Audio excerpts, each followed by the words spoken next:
Hey everybody, it's Jason Blaha with Ice Cream Fitness here. I wasn't going to do a second video today, but there was a breaking news story today.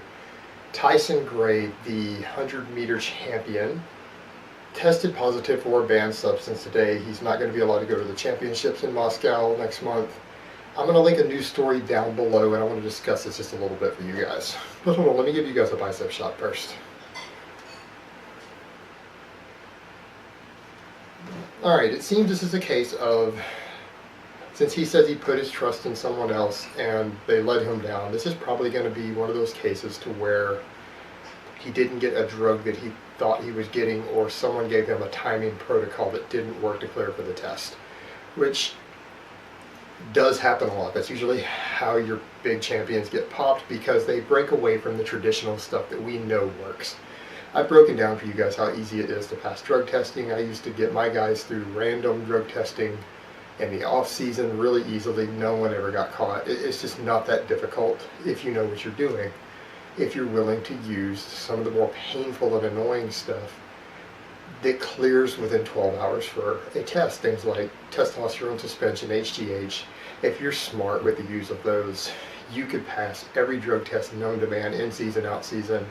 It's not going to matter. You can pass them easily as long as you know how to time the injections and how to work around when you think they're going to test you. And with things like the Olympics, they give you 3 misses a year anyway. So if you know you're going to test positive, you need another 4 hours or 8 hours to come up clean, and they show up at your door, you can just refuse.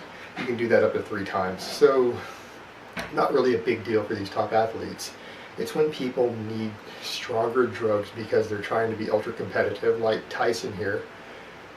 And I don't know what he tested positive for, and they may cover it up because he's a big name with a lot of sponsorship, so they might go back to the cough medicine, cold medicine thing. Oh, he tested for something in his cold medicine, rather than admitting what it really was, which they do all the time, if it's someone who's important enough. But if the powers that be there want the media to crucify someone, they'll go ahead and say it was a specific anabolic or something. But in his case, it's most likely a case that he wanted something stronger, so he probably went to one of these other labs, just like Balco. And if you guys have seen all the stuff with Victor Conte, he went into detail, tons of detail, about how he manufactured all these drugs for all of these tested athletes that were undetectable, and how they would keep new ones in design, and as soon as they would start detecting metabolites on one athlete out of the thousands that he was selling it to, he would rotate the new batch of stuff in that was undetectable. And they would have 2 or 3 in production, in development ahead of time, while they've got one out being used. So they would only have 1 steroid in circulation at a time. So he probably went to that, or he did something silly like try to buy Turinabol and bought Winstrol or something instead. Because Turinabol is really popular, even though it was designed in the 1950s. It clears for a drug test sometimes as quick as 72 hours. So it is still popular among tested athletes. So it could have been something like that for him. And at the end of the day, you guys know my stance on this.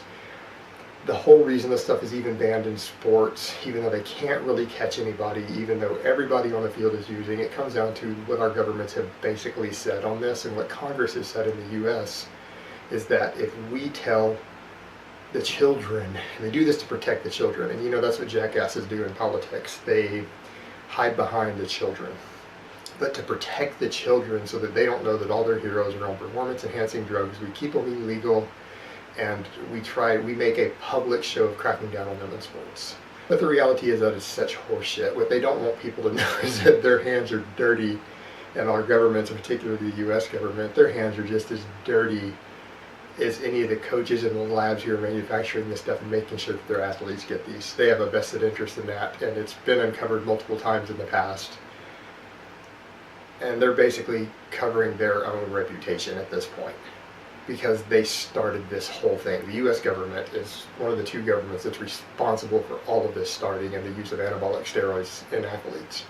So it's really just a dog and pony show, a PR job.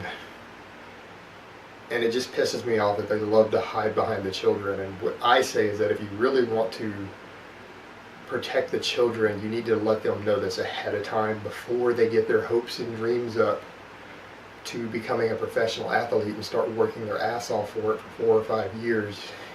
If nobody is telling them ahead of time, before they get to the point to where they find out that the entire field that they're competing with is on drugs and they're going to have to use them, if maybe they got a heads up ahead of time, maybe, just maybe, they would back out and not get forced into a lifestyle of lying in order to fulfill the dream that they spent 5 years busting their ass to achieve and finally made it towards. If you really want to protect the children, be honest with them and let them know what to expect. And this whole lying bullshit that we do to them to tell them, oh, that it's really the hard work and we catch the cheaters, and they put their hopes and dreams in it, and then they get to the university level and then they find out that everybody in the pro ranks of their sport is on 3 or 4 or 5, 10 different drugs. And that if they want to go pro, they're going to have to do the same thing 99% of the time. And then they've already invested their life into it. So what do you think they're going to do? Alright guys, well that's really all I have to say on that today. I hope it has been informative, and I will talk to you next time.